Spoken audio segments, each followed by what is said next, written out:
But we may be small, we still need stabilizers. And especially we need stabilizers in two areas: protecting our reserves and safeguarding the integrity of our public service. Why do I say this? Because these are two critical elements that give us safety, security, assurance, and resources for the future. It's taken us decades to build up our foreign reserves. They are our oil in the ground. If we don't have a second key, and you happen to have a generous or profligate government, then one government can spend it all and bring you back to zero. Elections will become auctions, where the parties compete to be more generous than the other, offering what it can do to voters by raiding the bank, as happens in countries much richer than us. You look at Australia, when 10 years ago, under basically a conservative government, they built up a significant amount of reserves or surpluses. They set up pension fund for the future, and they said this is our sovereign wealth fund, and this is to make sure that in future you'll be provided for state pensions and so on. But then came elections, and both parties, whether in government or out of government, because of the dynamic of the situation, they had no choice.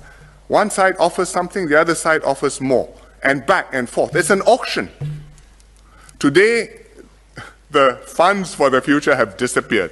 The country is in deficit. The commodities boom is over. The budgets cannot be settled. They have to cut back spending. It's extremely contentious.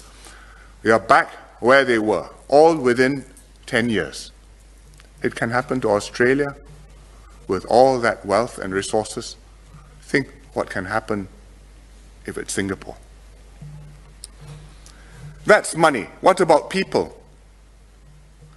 The whole of our excellence in government, competence, the performance of the country depends on the integrity and the ability of the individuals in the key posts in the public service. Judges, central bankers, the accountant general, the commissioner of police, the people who head our stat boards, who sit on our stat board, key stat boards, the people who manage our reserves. Once corrupt persons get into key positions, that's the end. It's not only the end because they take money and help themselves, because you can stop that and put them in jail. It's the end because they subvert and corrupt the system and make it impossible to root out the cancer, which then becomes entrenched throughout the system. The system is permanently broken.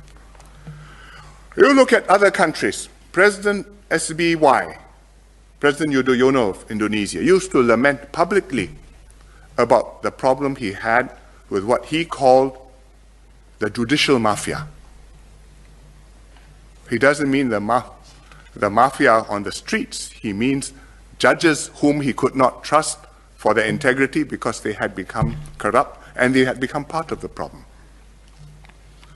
You look at other countries where the police are in cahoots with the crooks. And if you have a problem, you're not sure whether you should go to the police station or run away from the police station. Or you look at countries where those responsible for safeguarding state assets instead raid the bank. As the Malay proverb goes, pagar makan padi. You are the hedge, but you are eating the rice, which you are supposed to protect.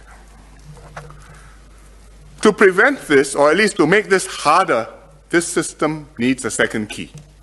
And the challenge is for us how to ensure this second key strengthens and stabilizes our system of government.